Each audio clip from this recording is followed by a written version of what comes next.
Bonjour. Jean Anouilh. Antigone, théâtre. Premier année bac.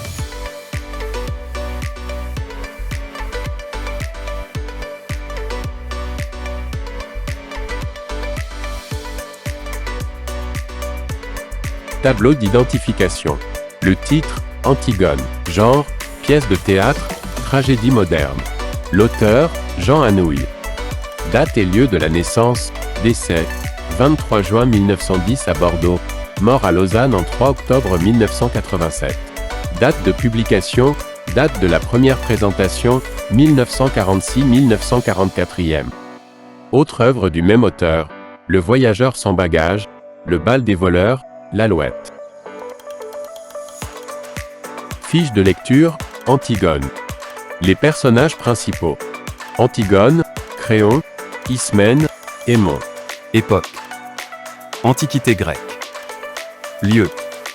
Palais de Thèbes dans la cité de Thèbes, Grèce.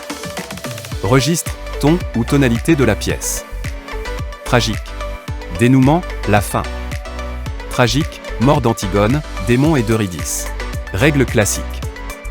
Respect de la règle des 3 unités, lieu, un seul lieu, temps, ne dépasse pas 24 heures, action, une seule action, enterrer Polynice. Respect de la règle de bienséance, pas de scène violente ni de nudité sur scène. Les thèmes. La solitude, les problèmes entre les jeunes et les adultes, le bonheur, la famille, le devoir. Fonction du cœur. Représente parfois la conscience de Créon, parfois l'opinion publique et la voix du peuple de Thèbes.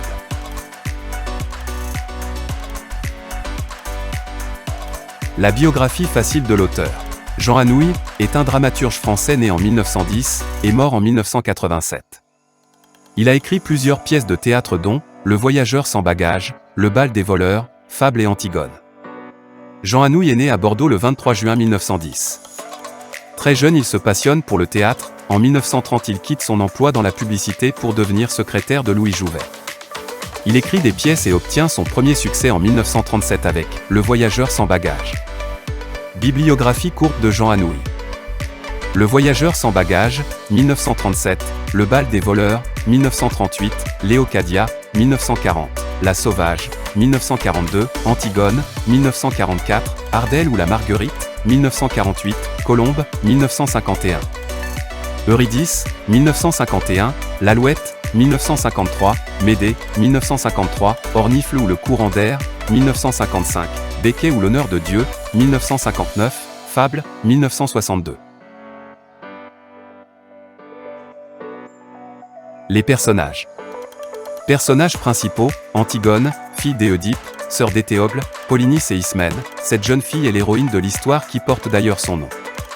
Elle est décrite comme « pas assez coquine » par son entourage.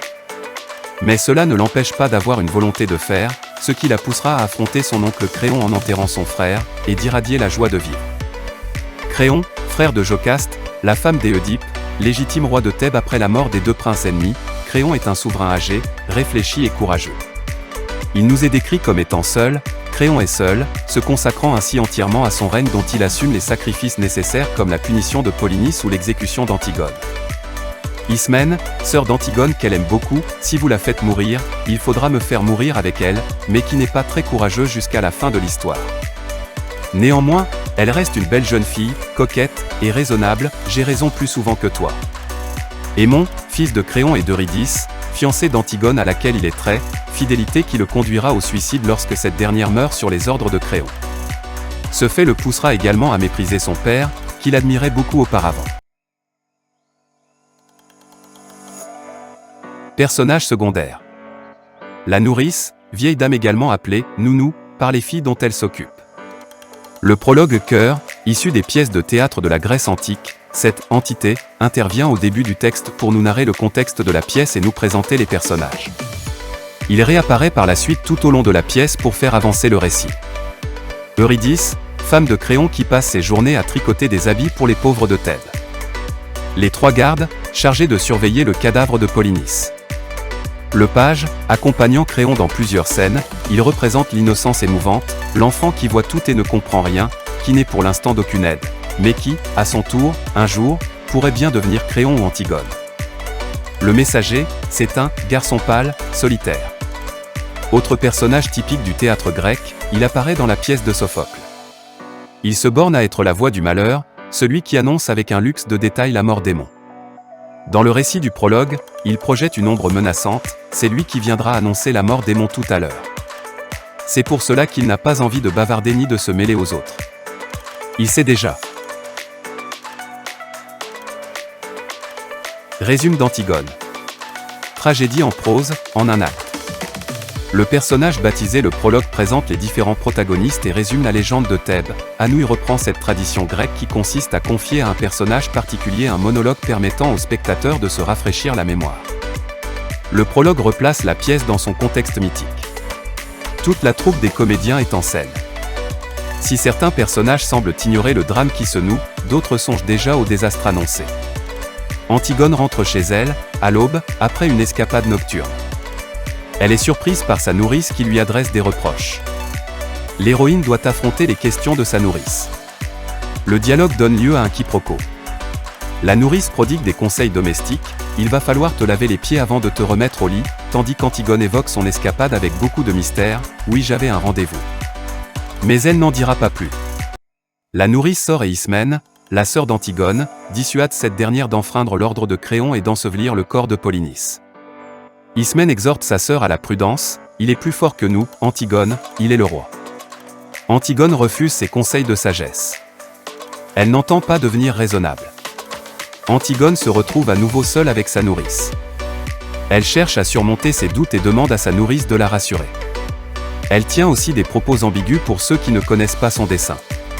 Elle semble décidée à mourir et évoque sa disparition à mots couverts si, moi, pour une raison ou pour une autre, je ne pouvais plus lui parler. Antigone souhaite également s'expliquer avec son fiancé Aimon. Elle lui demande de la pardonner pour leur dispute de la veille. Les deux amoureux rêvent alors d'un bonheur improbable. Sûre d'être aimée, Antigone est rassurée. Elle demande cependant à Aimon de garder le silence et lui annonce qu'elle ne pourra jamais l'épouser. Là encore, la scène prête au quiproquo, le spectateur comprend qu'Antigone pense à sa mort prochaine, tandis qu'Aimon, qui lui n'a pas percé le dessein d'Antigone, est attristé de ce qu'il prend pour un refus. Ismène revient en scène et conjure sa sœur de renoncer à son projet. Elle affirme même que Polynice, le frère banni, n'aimait pas cette sœur qui aujourd'hui est prête à se sacrifier pour lui. Antigone avoue alors avec un sentiment de triomphe, qu'il est trop tard, car elle a déjà, dans la nuit, bravé l'ordre de Créon et accompli son geste, c'est trop tard. Ce matin, quand tu m'as rencontré, j'en venais. Jonas, un des gardes chargés de surveiller le corps de Polynice, vient révéler à Créon qu'on a transgressé ses ordres et recouvert le corps de terre. Le roi veut croire à un complot dirigé contre lui et fait prendre des mesures pour renforcer la surveillance du corps de Polynice. Il semble également vouloir garder le secret sur cet incident, va vite. Si personne ne sait, tu vivras. Le chœur s'adresse directement au public et vient clore la première partie de la pièce.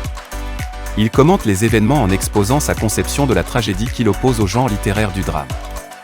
Le chœur affiche également une certaine ironie et dévoile les recettes de l'auteur, c'est cela qui est commode dans la tragédie.